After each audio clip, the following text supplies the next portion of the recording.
They are different sources of waste, but as the department was reviewing the how this permit application was going to be developed, they're all sources that independently can be analyzed. They're all being used for essentially the same purpose, and while they undergo treatment processes that are similar to biosolids, and while they are used in a manner similar to how biosolids are being used, and we believe that the protections and controls are equally appropriate, they have more in common with one another, despite the difference in the processes, than they do with biosolids with regard to how they're generated. And the primary thing I look at there is you're dealing with a single source. Smithfield, Tyson, and Rock 10 all control exactly what goes into their plant. They control the treatment, and they're able to provide the analytical data with a degree of reliability and consistency that we were satisfied with. Do you have a question? Well, yeah, great explanation and background. Just again, a kind of a general and background question for me to help me with the context of this.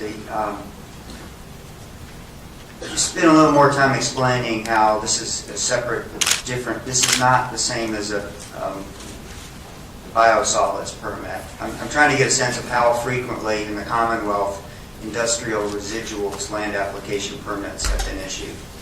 We've got a number of permits across the state right now that address the land application of industrial residuals.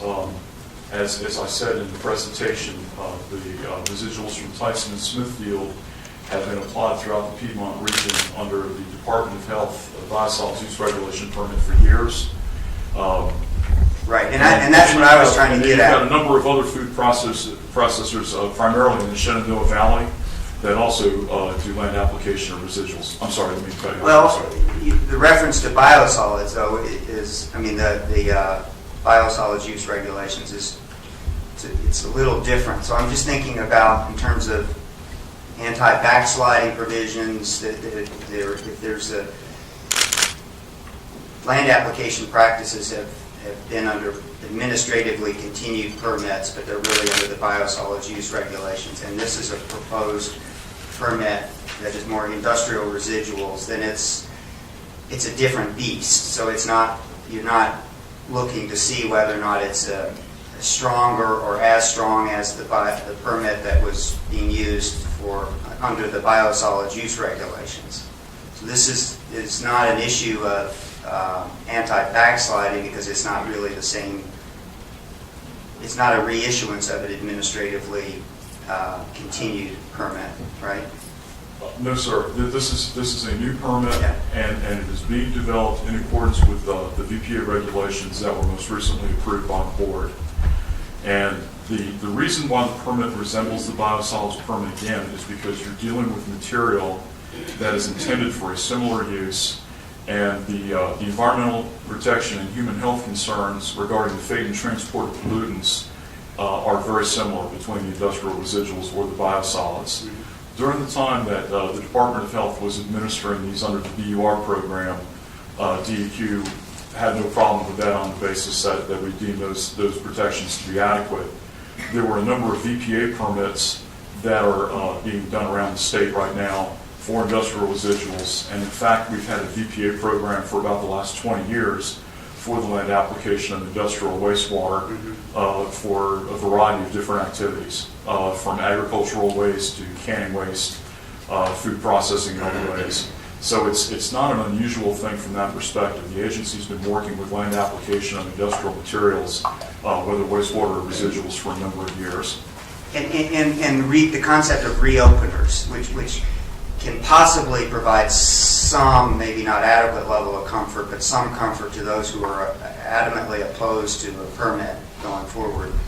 Just remind me, what, in the context of reopeners, if there's a change in circumstances or some discovered problem presenting a risk to public health or the environment, how does the permit address this topic of reopening?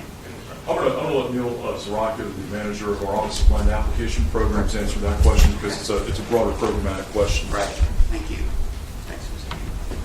Yes, sir. The concept of a reopener, that's a component of our standard language in VPA permits, that if there's a change in the material basis on which the permit was developed, we do have the option to open that permit and make changes. An example would be with the VPA biosolids permits that were issued prior to the board's action being final in 2013 under the old rules. Normally, that permit has a 10-year term. But what we did was, because the regulations on which that permit was developed changed substantially, we reopened those permits and made changes to conform with the new regs. So if there were some event, new regulation, some new EPA guidelines that came out regarding land application of industrial waste, for example, we do have that option to reopen the permit and add additional requirements. Thank you, Mr. Chairman. Yes. Okay, any questions? Let me make a couple comments as Mike. Oh, sorry, thank you. As the hearing officer, I'm sure from the crowd I see here, you're going to hear the same things today that I heard, but some things that were talked about coincide with what the presentation just indicated. There are some issues around toxins and metals. There are some issues around odor. There's some confusion between industrial residuals and biosolids. There's a comment around the chemical composition not being fully documented. There are some issues and comments around Synagro's performance, especially in other states. There were some concerns around contamination of groundwater, surface water, and consequently contamination of wells. There was several in support of the permit. Some of those that were in support of the permit also lived on land that receives land applications. There was also some issues around excessive nutrients and hazardous nutrients. And so I'm sure we're going to hear some of the same comments. That's kind of a summary of what I heard as a hearing officer. You got some comments, Tom?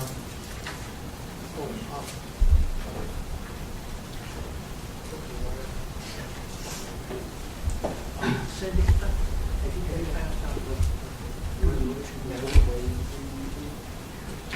Ready up?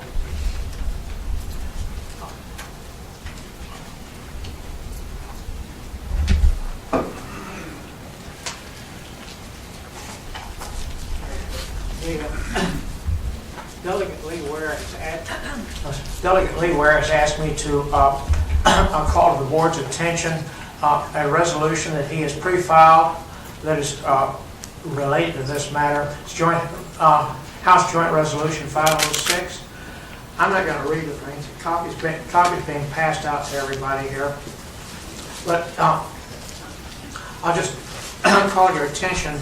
The last part of it, after all the numerous whereases, they finally get down to resolve by the House of Delegates, the Senate concurring, that the Department of Environmental Quality be directed to study the long-term effects of the storage and land application of industrial waste and sewage sludge on public health, residential wells, and the surface and groundwater, so on and so forth. And the upshot of it is, he wants a study, and he wants a study that's finished by the end of this year. Now, the Department of Health has the Department of Health has issued a